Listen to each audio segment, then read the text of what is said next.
On the hunt for comfortable, timeless Western boots? You already know the best place to shop for quality boots is at your local Tacova store. So stop by Tacova's Nashville, at the Mall at Green Hills, or on Broadway by Ryman Auditorium. That's right, you now have 2 locations to choose from. Grab a cold one as you shop and get fitted by a pro. Tacova's Nashville is at your service, and you can find your perfectly fitted dream boots with the help of their expert staff. Everyone will be asking where you got your sick new boots, but I won't be asking because I know they must be Tacovas. That's TECOVAS.com. Don't go gently, y'all.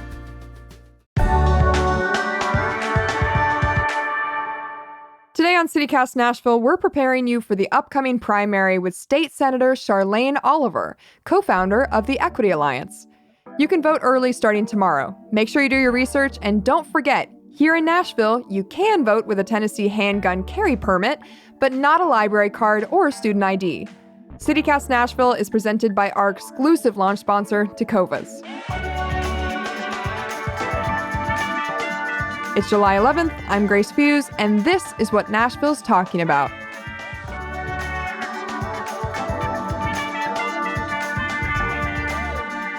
How did you first get involved in politics? Oh, gosh. It was, honestly, as a mother, it was the death of Trayvon Martin back in 2012. He was murdered fairly close to the birth of my son, 2 days after he was born. And it was an aha moment for me to do more. I had been working in nonprofit work for my career, and I just got tired of Band-Aid solutions, and I wanted justice. I wanted to figure out, how do we stop the police from killing Black boys? I don't want my son to be next. And that led me down a road to eventually work on campaigns. And then from there, I founded the Equity Alliance here, which catapulted me to the Senate. So I've been in this as a pissed off mama ever since, wanting change. The Equity Alliance is such a cool, powerful group. Can you tell us what the mission statement is of the Equity Alliance? We were founded a week after Trump was elected in 2016, and based on the mission, we are here to, get Black political power and economic power, and to keep government in check. And so it's designed to be an organizing grassroots organization that empowers Black people in Tennessee to use their vote as a mechanism for building power, for getting justice, for getting change. And so that's the base that Equity Alliance builds from. And from there, we stand up for economic justice, racial justice, voting rights, and everything in between. And that word empowerment is so important. Can you tell us what voter empowerment means to you? It means, to me, self-determination. It means having self-agency, because since the beginning of the founding of this country, Black people in our existence has been politicized, all the way down from being considered 3/5 of a human being. And so for me and for us as Black folks, our whole existence is wrapped up in politics. It is about finally having control over our own bodies and our own agency and our own freedom.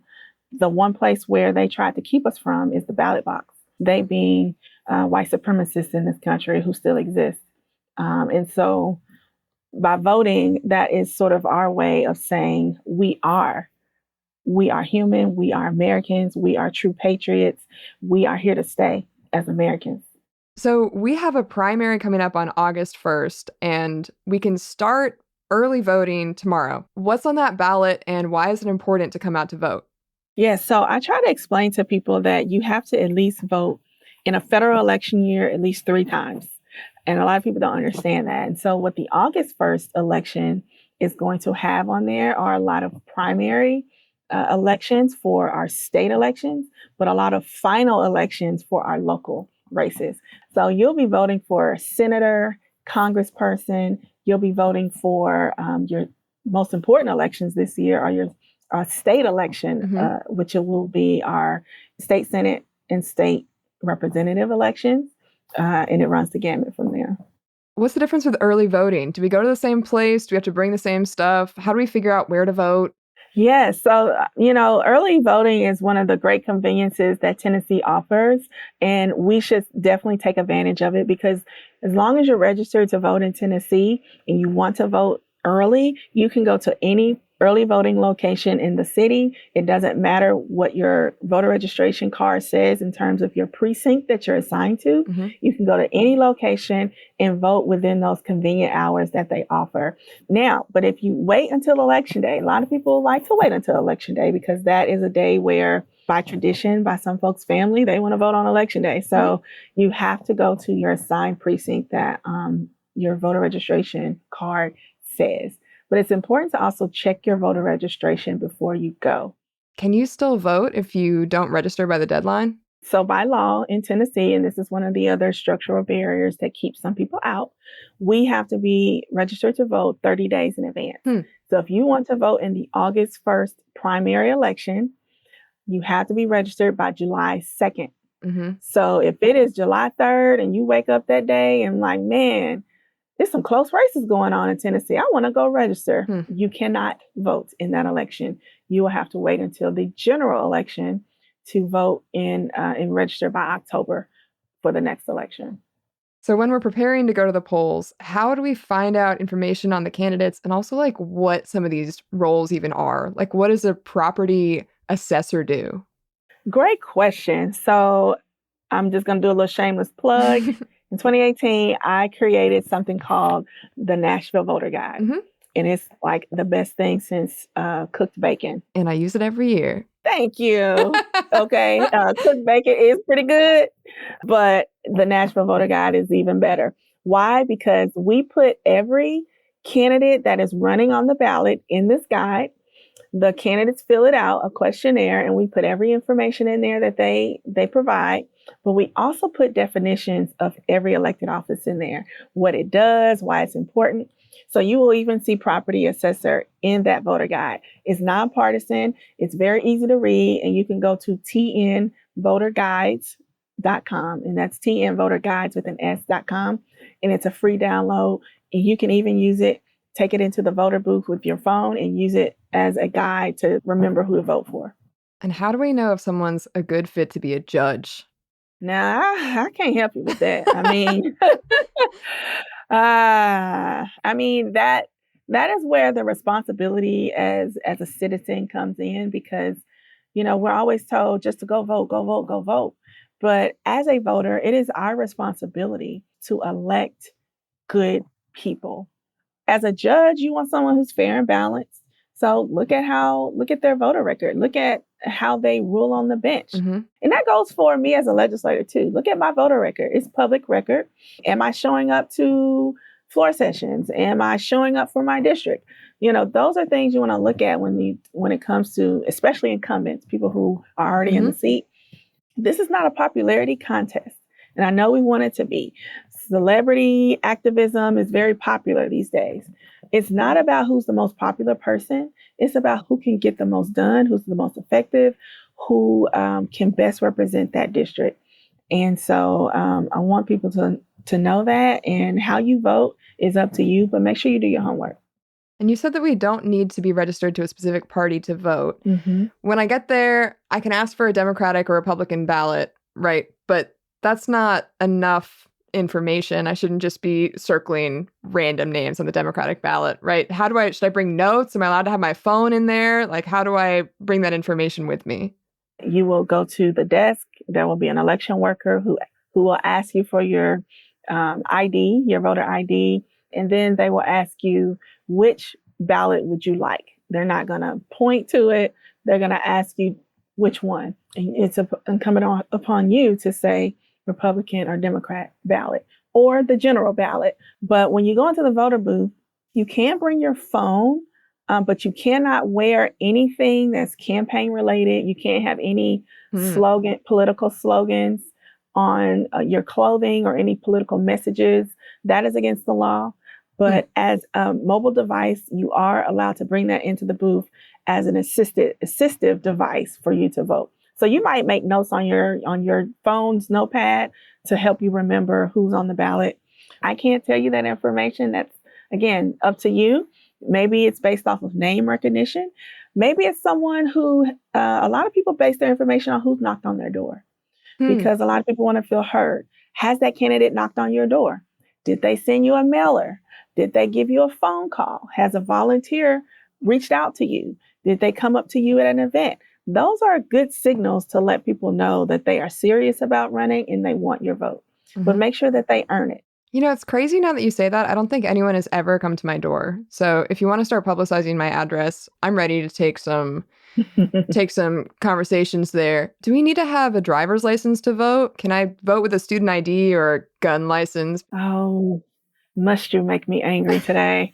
Gosh, you know, you should be able to vote with your college ID. But unfortunately, in Tennessee, that is another structural, when I mean structural, it is another legislative action that we have failed to take to allow people to vote.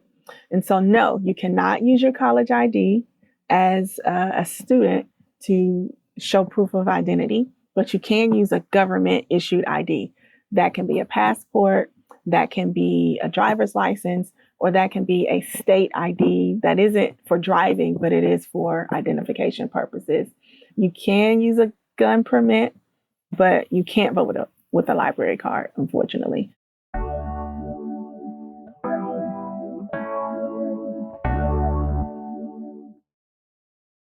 How would you recommend we get our friends excited about voting?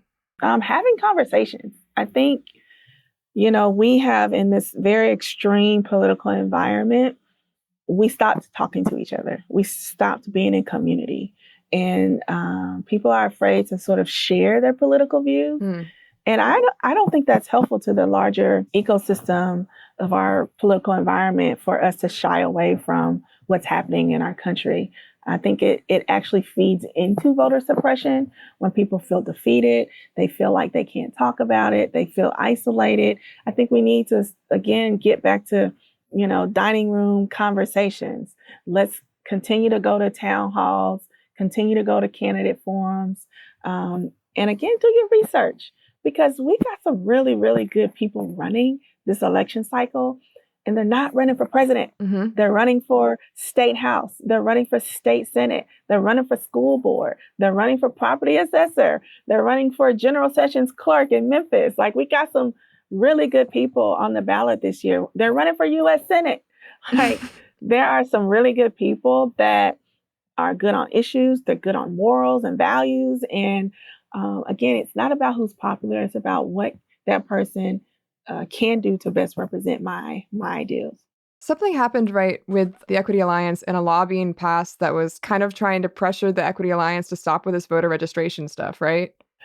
Yes, and that's been continuing. When we were first getting going, we set out to do the Tennessee Black Voter Project, and we had a goal of registering 55,000 Black and brown folks across the state, and doing that in coalition with other groups across Tennessee. And we didn't just register 55,000, we registered 91,000.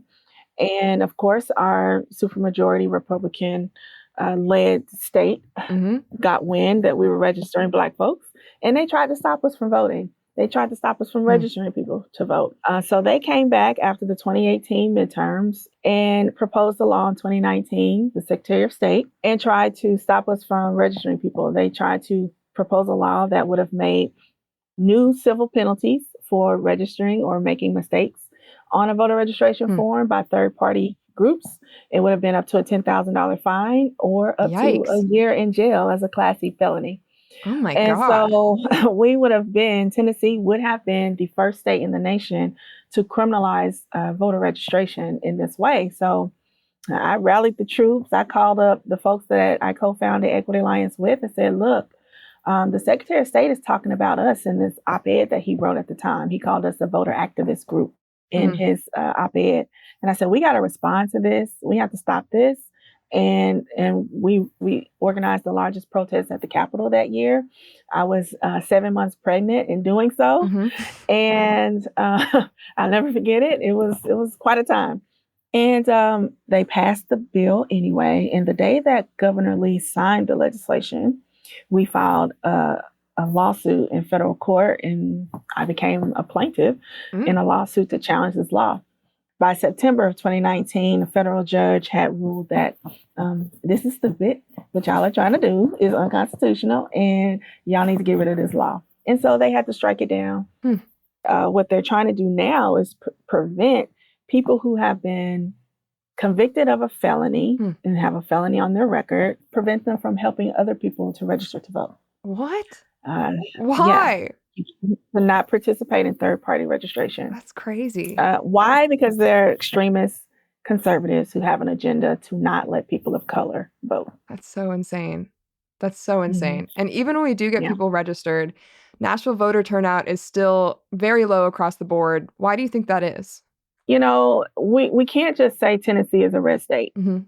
We have to look at the actual numbers, and we have to look at how across party lines, whether Democrat, Republican, or independent, people are not turning out because they don't feel like their government is working for them.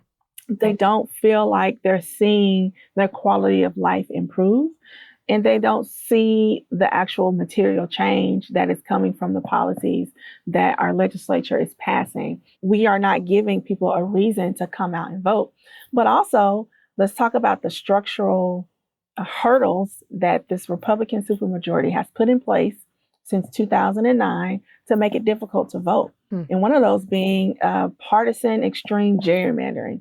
We have made it to where our districts aren't competitive because, you know, why come out into a general election when there's not someone on the ballot that I can vote for?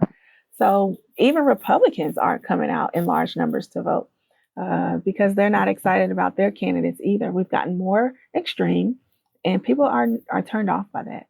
As someone who does represent Nashville on the Hill, what do you consider your primary responsibility? I am putting all of my energy towards candidates that are in competitive districts in Tennessee who have a chance at winning. There are about 6 or 7 candidates right now across the state that do not live in Nashville. They're not running in a Nashville seat, but they can win. Those seats are in Rutherford County. Those seats are in Montgomery County, in Williamson County, in Shelby County, and Knox County. Those are our most populated areas of Tennessee. We shouldn't look away because it doesn't affect me.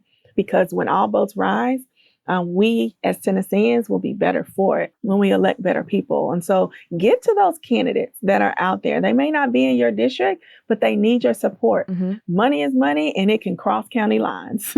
So give to their districts, go volunteer on their campaigns to support them. That's what I'll be doing between now and November. And so that is how we get out of this, is getting back to community and giving back to people who need our support. One last thing. Does voter empowerment look different to you now that you're an elected official? No. I feel like I have an even greater responsibility, but also even greater platform to empower people to vote. It's one thing to do the work as a grassroots organizer, and that's great. But also having sort of the platform as an elected official to be able to go into rooms that I couldn't as a grassroots organizer certainly helps. And so voter empowerment is no different. I'm continuing the work that I have been doing through the Equity Alliance. I am now doing it as a state senator. I'm so proud that I carry voting rights legislation every year, and will continue to do so until we get better laws. Right now, I'm looking at voting rights restoration laws and how do we get better at that. I even went to D.C. this past February and delivered a letter myself to the Department of Justice to say, help us. We need help in Tennessee around our rights restoration process because it's impossible. And we've made it super difficult for anyone with a felony conviction to get their rights back. So I'm still carrying that mantle of voter empowerment. But had I been a grassroots organizer, I don't think the DOJ would have answered my call. Well, thank you so much for all the work you do. And thank you so much for your time, Senator. We really appreciate it. And everybody go out and vote. And take 10 people with you.